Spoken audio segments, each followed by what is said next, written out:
So when Marco mentioned we're going to Wano, right? I didn't think we were going to go to Wano in the very same chapter.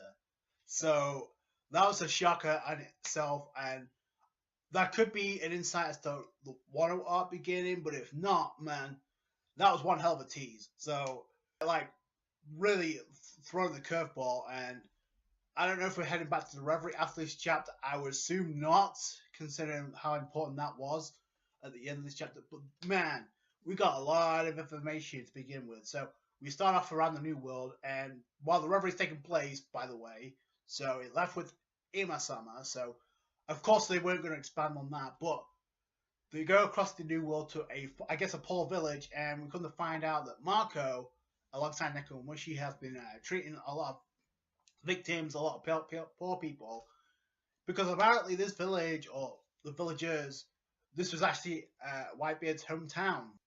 Voyage as a pirate, Whitebeard did all he could to raise as much money as he could to pay for this village, this poor village that didn't, because it was too poor, it didn't belong to the world government. Obviously, it weren't allowed to join that, so that was kind of messed. Whitebeard came up with the money, the funds to like pay for the villages. So hopefully they can by the end of the series, and that's why Marco's been there. It's his last stop on Whitebeard's legacy. Come to find out, Marco's been treating a lot of people. Dangerous spot, and like I said this in my live reaction, but the fact that this is under Whitebeard's, or it was under Whitebeard's territory, and as well as his hometown, Blackbeard could show it just out of spite alone, because remember how Blackbeard is, and the fact that they know they have money now that they didn't have before. If Blackbeard gets wind of this, we know how greedy he can be when it comes to like treasure and all that. So yeah, so I can see that happening very easily. He said to Nekomushi, if you see Straw Hat, give him a message. We're going to Wano, right? So Marco's going to be there. I guarantee he's going to send the message. This may bring in Weevil Whitebeard Jr. because of the mother backing, I guess the mother of Weevil Whitebeard Jr., who's trying to portray that he's Whitebeard's son. Turns out that's not the case at all. What she's after is an inheritance, the money left on this village, because apparently she and Whitebeard, more than 40 years ago, were on the same pirate ship, on the same crew. We learned a lot about Whitebeard through Marco and Nekomushi's conversation here. We don't really get to know the name of this village. All we know is it's poor and it's in Whitebeard's territory. Much like Fisherman Island was before Whitebeard passed away. Obviously, Big Mom took care of that. We know where that lies with Luffy. So maybe the same thing's going to happen with Luffy, because of what Ace's affiliation with the Whitebeard Pirates. Maybe Luffy, once he becomes king of the pirates, by the end of the series, will fund this island. I can totally see that happening. This is the biggest shock. Okay, so then Marco says we're going to Wano, right?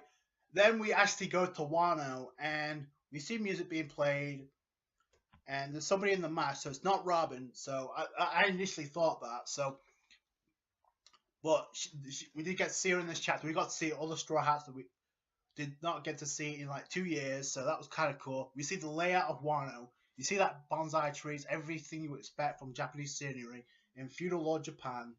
So we see the outer structure and like the bonsai tree with the, I guess, the palace of where I guess the royalty's at. Out of Wano, we see Frankie's been building structures. And Franco's okay, so they're trying to blend in, but by the end, problems are already there.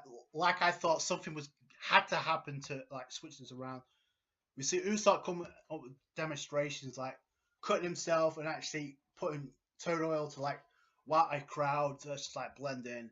Hachi, so Hachi, so he's an oil salesman trying to blend in. We see Robin, so finally, so in a kimono, which you would expect. So I guess she's dancing around to music, kind of like in Film Z. In this case, so apparently, listen, the Shogun will summon you from his chambers, so in a short time. So remember when I said that visual of what we saw from Wano could have been Robin, in fact, because it was as a dead lookalike. So that could be the case where Robin plays that role. But here, Arabi, she's blending in. So obviously, it seems like the magistrates finally caught the killer and is going to commit seppuku. So the killer created 3 attacks on seppuku. So we're going to find out. So he could be the one working under Kaido, I would assume, because and the one who's playing the music. So we find Zoro, who looked like they mentioned about Ryuma, the swordsman from Wano that Zoro took out on Thriller Bark. So the body and the master swordsman Ryuma. So and then Zoro's like his famed sword. So we get to see Zoro Juro. So Zoro Juro. They keep, as this is going on, they see this mysterious woman playing music. I suppose Zoro cuts through the place with a tiny knife. So come on, forgive me. So he slices through the building in half with one knife. Like the one who was playing music was about to be killed. Zoro actually saves this chick. So that could be one of 2 people. That could be the lookalike of Robin, who is seeing the visuals, who we know has a connection with the Shogun. It could be affiliated with Kaido, but we don't know. It could be affiliated with the Shogun, which we know the Shogun is in cahoots with Kaido. So this could, and they did mention if Kaido gets wind, I mean, he could get wind of an attack like this. That could cause a world of problems. So it could be this, like I said, the Wano arc does not have to begin Luffy being there. So the Wano arc is already begins in chaos. So by the time, I mean, the war's going to begin before Luffy even arrives, it looks like. So, and Zoro's going to be the instigator. I don't know what's going to happen next. Woman who, if we believe that is the wife of the Shogun, who's in the Japanese mask, obviously. There's a look right now. She's playing a shamisen, a Japanese like guitar. It's very common for like the Japanese folk to like play these. So that's where these designs come from, the shamisen. So that's kind of cool. Oda already spent no expense in showcasing the culture of Japan in the very first chapter we get of Wano. Again, I don't know if this is where the arc continues, or if we just get a massive teaser on a part of Oda. But that was great.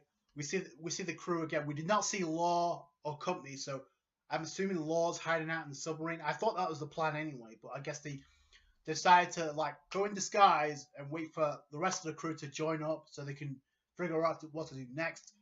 That's not going to happen because the war's already taking place because Zoro couldn't wait.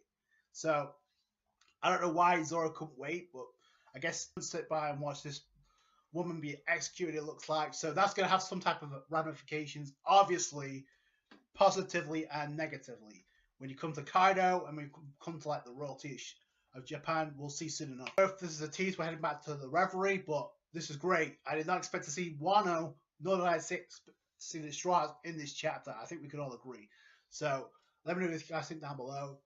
Seeing the rest of the crew after 2 years, so it's been a long way in the manga. So that's it from me. Thank you so much for watching. Like this review if you did. Subscribe to the channel for more One Piece. Catch you guys later. Bye.